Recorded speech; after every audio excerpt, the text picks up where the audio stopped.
گاؤں کے بڑے بزرگوں کی پنچایت ہمارے گھر میں لگی ہوئی تھی۔ میں بیوگی کی سفید چادر پہنے اپنی ساس اور دوسری خواتین کے ہمراہ ایک چارپائی پر بیٹھی آنسو بہا رہی تھی۔ میرے شوہر کو غائب ہوئے 1 سال بیت گیا تھا۔ اس دوران ایک لاش بھی نہر کے پاس ایسی ملی تھی جسے دیکھ کر غالب گمان یہی تھا کہ وہ میرے شوہر کی ہے اور وہ مر چکا ہے۔ گاؤں کے رواج کے مطابق میرا نکاح میرے دیور سے کر دیا جانا تھا، کیونکہ ہمارے گاؤں میں بیوہ بھابھی کا نکاح دیور سے کر دیا جاتا ہے۔ اسی لیے جب سرپنچ نے کہا کہ موسیٰ کو مجھ سے نکاح کرنا پڑے گا تو یہ سن کر وہ ہتھے سے اکھڑا تھا۔ کہنے لگا مجھے یہ فیصلہ قطعی منظور نہیں ہے۔ میری بھابھی میری بڑی بہن جیسی ہے، مجھ سے 6 سال بڑی ہے، میں کبھی بھی ان سے شادی نہیں کر سکتا۔ میری ساس نے کہا کہ تمہاری بھابھی کو ہم یوں اپنے گھر پر نہیں رکھ سکتے، اور گاؤں کے رواج کے مطابق بیوہ کو میکے نہیں بھیجا جاتا، اس سے ہمیشہ دیور ہی نکاح کرتا ہے۔ وہ کہنے لگا کہ جب میں دل سے اس رشتے کے لیے راضی ہی نہیں ہوں تو پھر بھابھی سے ایسا رشتہ قائم ہی کیوں کروں جسے میں نبھانا ہی نہیں چاہتا۔ سرپنچ نے کہا کہ نکاح تو تمہیں ہر حال میں کرنا پڑے گا، بے شک تم بھابھی کو اپنے نام پر ہی بٹھا کر رکھے، لیکن لڑکی میکے واپس نہیں جائے گی۔ تو دوسری شادی کا حق رکھتا ہے، بے شک دوسری شادی اپنی من پسند سے کر لے۔ موسیٰ پھر بھی انکار کرتا رہا کہ یہ بھابھی کے ساتھ زیادتی ہے، وہ کیوں میرے نام پر بیٹھی رہے۔ انہیں حق ہے کہ خوشحال زندگی کسی ایسے شخص کے ساتھ گزاریں جو انہیں خوش رکھ سکے، لیکن اس کی بات کسی نے نہ سنی۔ گاؤں کے رواج کے مطابق میرا نکاح اسی سفید جوڑے میں موسیٰ کے ساتھ کر دیا گیا۔ میرا نام حمیرہ ہے، میں بے حد حسین لڑکی تھی اور حسن پرست بھی بہت تھی، مجھے اپنے حسن پر ناز بھی بہت تھا۔ ہماری فیملی میں شادی سے پہلے لڑکی اپنے ہونے والے شوہر کو دیکھ نہیں سکتی۔ میری شادی اپنی برادری کے دور کے رشتہ داروں میں کہیں طے پائی تھی۔ منگنی کی رسم کرنے میری ساس، سسر اور چھوٹا دیور آیا تھا، جسے دیکھ کر کچھ پل تو میں دیکھتی ہی رہ گئی تھی۔ وہ دیکھنے میں خوش شکل اور ڈیل ڈول کا بھی اچھا تھا، اسی لیے عمر میں 18-20 کا لگتا تھا۔ اس کی وجاہت دیکھ کر مجھے لگا کہ فیضان بھی ایسے ہی ہوں گے۔ اب تو میرے اندر فیضان کو دیکھنے کا اور بھی اشتیاق بڑھنے لگا۔ میں روز اپنے تصور میں فیضان کے لیے ایک خوبرو مرد کی شکل میں دیکھتی، جیسے کہ اس کا چھوٹا بھائی موسیٰ تھا، حسین اور دلکش اور وجاہت سے بھرپور۔ 2 ماہ میں نے فیضان کے بارے میں کسی شہزادے کا تصور باندھے گزارے تھے۔ میں اپنے گاؤں کی پہلی دلہن تھی جس نے اپنی رخصتی پر ایک آنسو نہیں بہایا تھا۔ مجھے تو اپنے شوہر کو دیکھنے کا، اس سے باتیں کرنے کا بے حد اشتیاق تھا۔ آج تو میرا انتظار ختم ہونے والا تھا، میرے چہرے سے تو مسکراہٹ ہی غائب نہیں ہو رہی تھی۔ جب میرے شوہر کی خالہ زاد کزن مجھے فیضان کے کمرے میں بٹھا کر گئی تو مجھے دیکھ کر کہنے لگی کہ آج تو بھائی ضرور اپنے ہوش کھو بیٹھے گا، کیسی چاند جیسی دلہن ہے۔ اس کی اپنے لیے تعریف سن کر میں شرم سے نظریں جھکا گئی۔ وہ مسکراتے ہوئے کمرے سے باہر چلی گئی۔ مجھے بس فیضان کے کمرے میں آنے کا انتظار تھا۔ میری بےتابیاں عروج پر تھیں۔ ایک ایک پل انتظار کا گزارنا میرے لیے مشکل ہو رہا تھا۔ 1 گھنٹے بعد فیضان میرے کمرے میں آئے۔ میں گھونگھٹ نکالے بیٹھی تھی۔ دل کی دھڑکنوں کا یہ عالم تھا کہ سینہ شگاف کر کے باہر آ جائیں گی۔ جیسے جیسے فیضان میری طرف قدم بڑھا رہے تھے، میرے دل کی دھڑکنیں کانوں میں سنائی دے رہی تھیں۔ وہ میرے پاس آ کر بیٹھ گئے، مجھے سلام کیا۔ میں نے بھی دھیمے لہجے میں سلام کا جواب دیا۔ جیسے ہی انہوں نے میرا گھونگھٹ اٹھایا، کچھ پل کے لیے تو وہ کچھ بھی نہ بولے۔ یہ کہنے لگے، مجھے اپنی قسمت پر رشک آنے لگا ہے، تم تو بہت حسین ہو۔ میرا دل کسی ضدی بچے کی طرح فیضان کو دیکھنے کے لیے مچل رہا تھا، لیکن شرم کے بھی کچھ تقاضے ہوتے ہیں۔ میں پہلی رات کی دلہن تھی، یوں بے شرموں کی طرح سے اپنے شوہر کو نہیں دیکھ سکتی تھی۔ لیکن میرے ہوش اس وقت اڑے جب میری گوری کلائی ایک سانولی رنگت والے ہاتھ نے پکڑی۔ میرا دل دھک سے رہ گیا۔ برجستہ میری نظر اس چہرے کی جانب بڑھی جو میرا شوہر تھا۔ میں ہک دک اس سے دیکھتی رہ گئی۔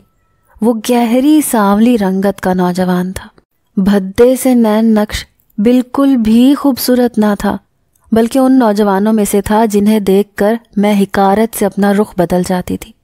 میں نے فوراً سے اپنی آنکھیں بند کر دیں۔ میں ایک جھرجھری سی لے کر رہ گئی تھی۔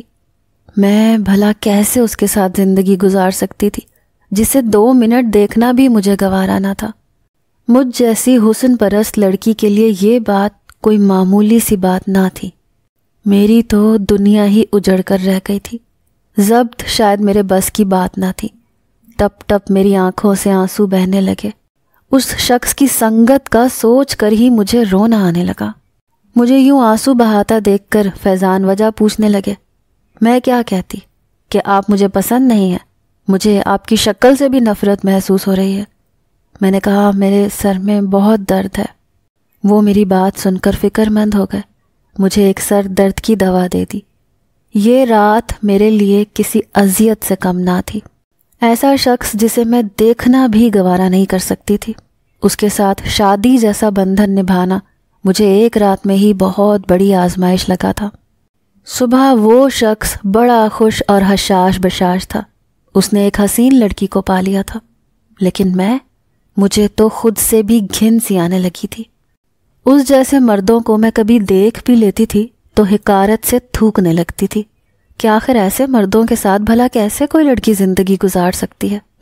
مجھے لگا میرے اندر بیٹھی انا کی دیوی مجھ پر ہنس رہی ہے، میرا مذاق اڑا رہی ہے، کہہ رہی ہے حمیرہ تمہیں تو اپنے حسن پر بڑا گھمنڈ تھا، تم نے تو کبھی کالے رنگ کا لباس بھی زیب تن نہیں کیا تھا کیونکہ وہ کالا تھا، تمہیں تو بدصورت بچے تک پسند نہ تھے، اور آج تم نے ایک ایسے شوہر کے ساتھ رات گزاری ہے جو کالا ہے اور تمہارے بچے بھی ایسے ہی ہوں گے۔ وہ واجبی شکل و صورت کا مالک نہیں تھا بلکہ اچھا خاصا بدصورت قسم کا انسان تھا۔ میں اس کی ہمراہی میں ہی کمرے سے باہر گئی۔ سامنے دسترخوان پر ناشتہ کرتے فیضان کے چھوٹے بھائی موسیٰ کو دیکھ کر میرا جی جل رہا تھا۔ میں نے تو اسی کو دیکھ کر فیضان کا نقشہ کھینچا تھا، لیکن اس میں اور فیضان میں زمین آسمان کا فرق تھا۔ میری ساس مجھے پیار کرنے لگی، میرے شوہر کی کزنز مجھ سے چھیڑ چھاڑ کرتی رہیں، لیکن میں ایسے تھی جیسے کوئی پتھر کا مجسمہ۔ سارے خواب میرے ایک ہی رات میں چکنا چور ہو کر میری آنکھوں میں کرچیوں کی طرح چبھنے لگے تھے۔ پھر میں نے اسی وقت سوچ لیا کہ میں اس کے ساتھ زندگی نہیں گزاروں گی۔ چند دن بعد مجھے پتا چلا کہ مجھ سے میرے دیور کی عمر 14-15 برس ہے، لیکن اس کی قابل رشک صحت اور خوبصورتی سے وہ اپنی عمر سے 4-5 سال بڑا لگتا ہے۔ میرا شوہر صبح ہی کھیتوں پر چلا جاتا، جب وہ واپس آتا تو کپڑے کیچڑ اور گارے سے بھرے ہوتے تھے۔ اسے دیکھ کر میرا دل گھبرانے لگتا تھا۔ میں بہت نفاست پسند تھی، اسی لیے مجھے وہ کسان ایک آنکھ نہیں بھاتا تھا۔ ہمارا گھر پرانے طرز کا بنا ہوا تھا، لیکن تھا بڑا۔ اس کی پچھلی جانب کو سیڑھیاں نیچے اترتی تھیں۔ پیچھے ایک تہخانہ بنا ہوا تھا، لیکن وہ قابل استعمال نہ تھا، ہر وقت بند رہتا تھا۔ کچھ کاٹھ کباڑ اس میں پڑا ہوا تھا، لیکن وہاں پر کوئی بھی رخ نہیں کرتا تھا۔ میں جب موسیٰ کو دیکھتی تو مجھے اپنا شوہر اور بھی زیادہ بدصورت لگنے لگتا۔ موسیٰ اسکول میں پڑھتا تھا، میٹرک کا طالب علم تھا۔ اسکول سے واپس آتا تو میں اس کے لیے یوں کھانا بناتی جیسے وہ میری ذمہ داری ہو، اور جب فیضان شام کو گھر لوٹتا تو مجھے اس کی پرواہ ہی نہیں ہوتی تھی۔ وہ بھوکا ہے یا نہیں، میں سر باندھ کے اپنے کمرے میں جا کر بیٹھ جاتی۔ میری یہی کوشش ہوتی کہ وہ میرے ساتھ کم سے کم وقت گزارے۔ موسیٰ میری بہت عزت کرتا تھا، لیکن میرے لیے وہ کچھ اور ہی اہمیت رکھنے لگا تھا۔ ہمارے گاؤں میں یہ رسم بھی تھی کہ اگر کسی کے ساتھ کوئی حادثہ پیش آ جائے، وہ مر جائے، تو اس کی بیوی کی شادی چھوٹے دیور سے کر دی جاتی تھی۔ میں شاید پہلی بیوی ہوں گی جو اپنے شوہر کے مرنے کی دعائیں کرتی تھی۔ بس کسی طرح سے میری جان چھوٹ جائے۔ میرا دیور جب گرمی میں اسکول سے آتا تو میں اسے اپنے کمرے میں لے جاتی۔ میرے کمرے میں لاہوری کولر تھا، وہ چلا دیتی اور موسیٰ سے کہتی کہ وہ یہاں سو جائے، وہ آرام کر لے، میں تو کچن میں کام کر رہی ہوں۔ دن بھر میرا کمرہ خالی ہی رہتا ہے۔ وہ میری بات مان لیتا اور میرے ہی کمرے میں سو جاتا۔ میں اپنے سارے کام جلدی جلدی نمٹاتی اور اپنے کمرے میں آ جاتی، اس کے پاس بیٹھ جاتی، کئی گھنٹے اس کا چہرہ دیکھتی رہتی۔ وہ گہری نیند میں سو رہا ہوتا تھا، اسے خبر بھی نہ ہوتی تھی کہ میں اس کے قریب ہوں۔ پہلے تو مجھے بس موسیٰ کو دیکھنے کی خواہش ہوتی تھی، لیکن اب میری خواہش ہوتی کہ میں اس کو چھو کر دیکھوں۔ میرے لیے اپنے جذبات پر قابو پانا بہت مشکل ہوتا جاتا تھا، کیونکہ موسیٰ تھا ہی ایسا جیسا کہ میں اپنے لیے شوہر کا تصور کرتی آئی تھی۔ وہ گہری نیند سو رہا تھا جب میں نے اس کے خوبصورت چہرے کے نقوش کو اپنے ہاتھوں سے چھونا شروع کیا۔ میرے ہاتھ کا لمس پا کر اس کی نیند میں خلل پیدا ہوا۔ جیسے ہی اس نے آنکھیں کھولیں، مجھے اپنے قریب دیکھ کر گھبرا کر اٹھ بیٹھا۔ میں نے کہا، کیا ہوا؟ میں تمہاری بھابھی ہوں، تم سے بڑی ہوں، تم کیوں مجھ سے گھبرا رہے ہو؟ میری بات سن کر اس کی بدحواسی کچھ کم ہوئی۔ کہنے لگا، آپ میری بڑی بہن جیسی ہیں، لیکن مجھے اچھا نہیں لگتا جب کوئی مجھے یوں چھوئے تو۔ وہ میرے کمرے سے اٹھ کر باہر چلا گیا، لیکن میں اپنے دل کے ہاتھوں مجبور ہو گئی تھی۔ بہانے بہانے اس کا ہاتھ پکڑ لیتی، اس کے گلے لگ جاتی اور کہتی کہ تم میرے چھوٹے بھائی جیسے لگتے ہو۔ مجھے اپنے چھوٹے بھائی کی یاد آ رہی ہے، اسی لیے تمہارے گلے لگ گئی۔ تمہیں برا تو نہیں لگا نا؟ میری قربت شاید موسیٰ کے ہوش اڑانے لگی تھی۔ وہ اب مجھ سے گھبرانے لگا تھا۔ میں جب بھی اس کے پاس جانے لگتی وہ کترا کر گزر جاتا، لیکن اب مجھے اس کی قربت کی خواہش ہونے لگی تھی۔ لیکن مسئلہ سارا فیضان کا تھا نا، نہ وہ کمبخت بیمار ہوتا نہ مرتا۔ میں نے تو اس کے مر جانے کے تعویذ تک مٹی میں دفن کیے تھے، لیکن وہ نہ مرتا تھا نہ میری جان چھوڑتا تھا۔ کہتا تھا، تم چاند چہرہ ہو، میں تمہارے حسن کا دیوانہ ہو چکا ہوں۔ اس کے کالے ہاتھ جب میرے چہرے کو چھوتے تو میں نفرت سے انہیں جھٹک دیتی۔ میں کہتی میری طبیعت ٹھیک نہیں ہے۔ میں اس سے دور رہنے کے بہانے ڈھونڈتی تھی، لیکن ایک بار جب میں نے اپنی ساس کو یہ کہتے سنا کہ انہیں موسیٰ کے لیے اپنی بھانجی بہت پسند ہے اور وہ جلد ہی موسیٰ کا نکاح کر دیں گی اور 2 سال بعد رخصتی کریں گی، تو میری بے چینی عروج پر تھی۔ یہ بات میری ساس نے کھانے کے دوران کہی تھی۔ میری برجستہ نظر موسیٰ کی جانب اٹھی۔ وہ یوں شرمایا جیسے وہ بھی اپنی اس کزن کو پسند کرتا ہو۔ موسیٰ کی آنکھوں میں اس لڑکی کے لیے پسندیدگی کو دیکھ کر میرے اندر تو ایک آگ سی لگ گئی۔ میں کچھ بھی برداشت کر سکتی تھی، لیکن موسیٰ کو کسی اور کا ہوتے ہوئے نہیں دیکھ سکتی تھی۔ پوری رات میں نے جاگ کر گزاری۔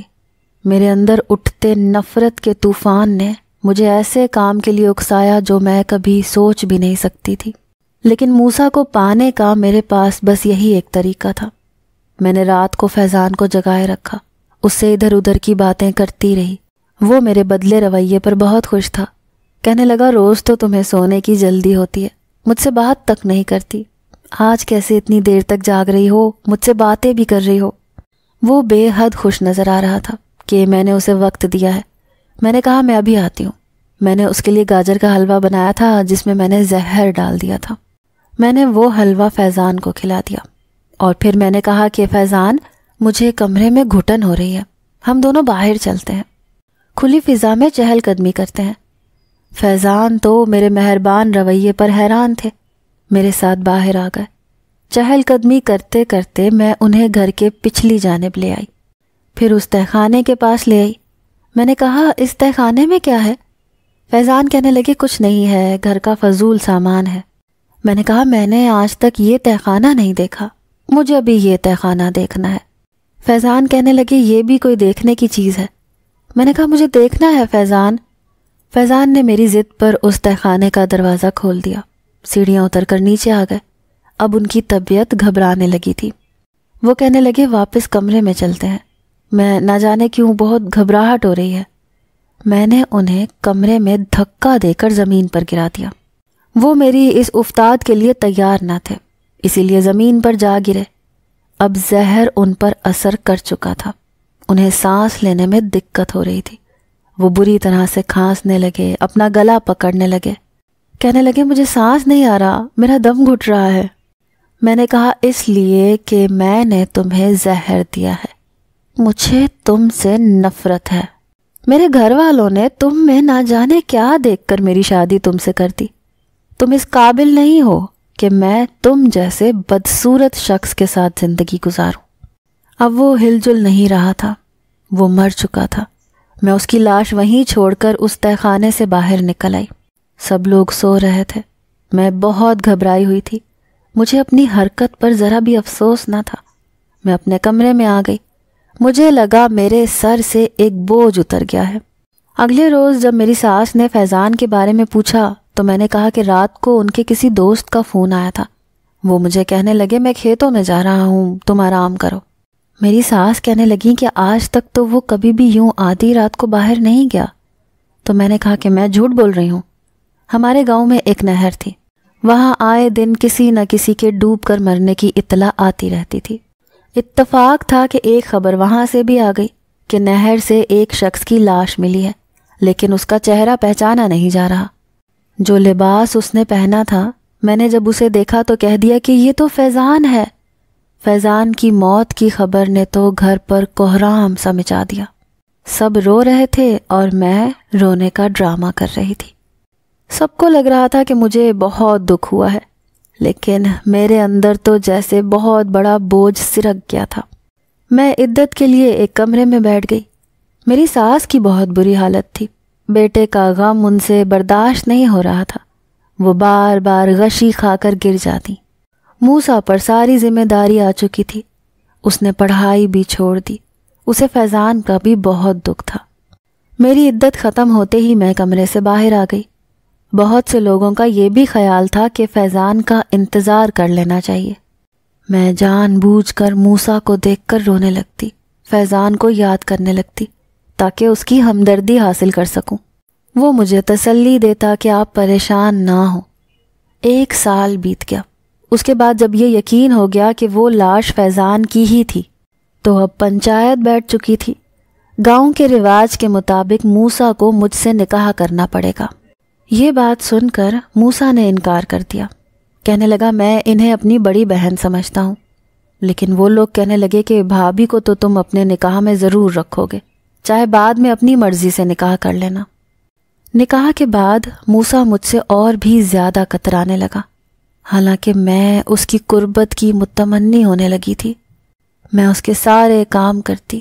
ایک بار میں نے اس سے کہا کہ میرا کیا قصور ہے، وہ مجھے کس بات کی سزا دے رہا ہے؟ وہ کہنے لگا میں ایسے کسی زبردستی کے رشتے کو قبول نہیں کرتا، میں اپنی کزن راشدہ سے محبت کرتا ہوں، شادی بھی اسی سے کروں گا۔ مجھے یہ سن کر غصہ سا آنے لگا۔ ایک بار اس کی وہی کزن ہمارے گھر رہنے آ گئی۔ اس کے سامنے میں موسیٰ کے زیادہ سے زیادہ قریب رہنے کی کوشش کرنے لگی تاکہ اسے موسیٰ کے بارے میں شک میں مبتلا کر دوں، تاکہ وہ موسیٰ کو چھوڑ دے۔ لیکن وہ لڑکی نہ جانے کس مٹی کی بنی تھی، موسیٰ کا پیچھا چھوڑنے کا اس کا کوئی ارادہ نظر نہیں آ رہا تھا، بلکہ ایک دن تو اس لڑکی نے حد ہی کر دی۔ میں موسیٰ کے کپڑے استری کر رہی تھی جب وہ میرے پاس آئی، کہنے لگی موسیٰ کے کپڑے آج کے بعد سے میں استری کیا کروں گی، موسیٰ کا کوئی بھی کام آپ کو کرنے کی ضرورت نہیں ہے۔ میں نے اس لڑکی سے پوچھا کہ میں کیوں نہ کروں، میں اس کی بیوی ہوں، یہ میرا فرض ہے۔ میری بات سن کر وہ لڑکی مسکرانے لگی، کہنے لگی صرف نام کی بیوی ہیں آپ اس کی، بہت جلد وہ مجھ سے شادی کر لے گا۔ میں اس لڑکی کی بات سن کر بے حد پریشان سی ہو گئی۔ وہ لڑکی اب ہر وقت موسیٰ کے آس پاس رہنے لگی۔ میں جب بھی اس لڑکی کو موسیٰ کے آس پاس دیکھتی تو میرا دل جلنے لگتا۔ وہ مجھے موسیٰ کے کسی کام کو ہاتھ نہیں لگانے دیتی تھی۔ میں نے اس بات کی شکایت کر دی کہ اس لڑکی کا یہاں رہنا مناسب نہیں ہے۔ اب جب کہ میں موسیٰ کے نکاح میں ہوں، یہ مجھے موسیٰ کے دل میں جگہ بنانے نہیں دے رہی۔ میری بات سن کر میری ساس نے مجھے حیرت سے دیکھا، کہنے لگی موسیٰ نے صرف ایک رسم نبھائی ہے، وہ اس نکاح کے لیے راضی نہیں تھا، اسی لیے میں اس کی شادی راشدہ سے کر دوں گی۔ یہ سننا تھا کہ میرے اندر اس لڑکی کے لیے نفرت کے جذبات ابھرنے لگے۔ میں نے موسیٰ کو پانے کے لیے اپنے شوہر تک کو زہر دے دیا تھا، تو یہ لڑکی کیا چیز ہے؟ ایک رات میں اپنے کمرے سے اٹھ کر موسیٰ کے کمرے میں چلی گئی۔ وہ گہری نیند سو رہا تھا، میں اس کے ساتھ جا کر لیٹ گئی، کمرے کا دروازہ بھی بند نہیں کیا تاکہ راشدہ مجھے موسیٰ کے ساتھ دیکھ لے۔ اور ہوا بھی یہی، وہ شاید موسیٰ کو جگانے آئی تھی۔ مجھے اس طرح سے دیکھ کر وہیں سے پلٹ گئی، لیکن پھر بھی وہ موسیٰ کے ساتھ ویسے ہی ہنس بول رہی تھی۔ مجھے اس لڑکی کی ڈھٹائی پر غصہ آنے لگا۔ میں نے چند دن بعد جان بوجھ کر الٹیاں کرنی شروع کر دی۔ میں نے کہا میں امید سے ہوں، رات کو میں موسیٰ کے ساتھ ہوتی ہوں۔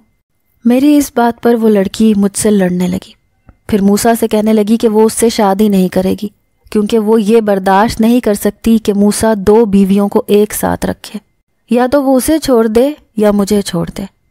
موسیٰ نے کہا کہ وہ ایک ہی بیوی رکھ سکتا ہے اور مجھے نہیں چھوڑے گا۔ وہ لڑکی یہ سن کر واپس چلی گئی۔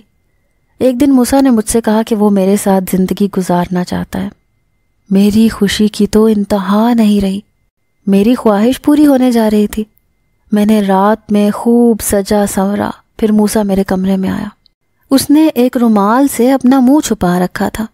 مجھ سے کہنے لگا کہ اگر مجھے یہ سچ بتا دو کہ تم نے اس دن بھائی کے ساتھ کیا کیا تھا تو میں تمہیں خوشی سے اپنا لوں گا، کیونکہ میں اس تہخانے میں اپنے بھائی کی ڈیڈ باڈی دیکھ چکا ہوں۔ میں نے اس سے کہا کہ میں نے تمہاری قربت کی خاطر بڑی قربانیاں دی ہیں۔ میں نے سب کچھ سچ بتا دیا۔ اس شخص نے بھی اپنا رومال اتار دیا۔ اسے دیکھ کر میرے ہوش اڑ گئے۔ وہ تو فیضان تھے، میرے پہلے شوہر۔ میں نے کہا میں نے تو آپ کو مار ڈالا تھا۔ پھر انہوں نے مجھے بتایا کہ وہ مرے نہیں تھے، اسی تہخانے کا ایک راستہ باہر کی جانب کھلتا تھا۔ وہ وہاں سے باہر نکل گئے اور نہر میں جا کر گر گئے۔ وہ نہر انہیں بہا کر دوسرے گاؤں میں لے گئی۔ وہیں کسی نے ان کی جان بچا لی۔ جب انہیں ہوش آیا تو پتہ چلا کہ وہ 6 ماہ سے بے ہوش تھے۔ پھر پہلے انہیں کچھ یاد تو نہیں آیا، اس کے بعد جب ان کی یادداشت واپس آئی تو وہ چپکے سے گاؤں آ گئے۔ اس وقت تک میرا نکاح موسیٰ سے ہو چکا تھا۔ انہوں نے موسیٰ کو سب کچھ بتا دیا۔ میرے منہ سے سچ اگلوانے کے لیے سارا ڈرامہ رچایا گیا تھا۔ میری حقیقت سامنے آ گئی تھی، اسی لیے موسیٰ نے مجھے طلاق دے دی۔ مجھے کسی نے بھی نہیں اپنایا۔ میں ایک دربار کے باہر بھیک مانگنے پر مجبور ہو گئی۔ میرا سارا حسن ماند پڑ گیا تھا جس پر مجھے غرور تھا۔ یہ میرے غرور اور ناشکری کی سزا تھی جو مجھے ملی۔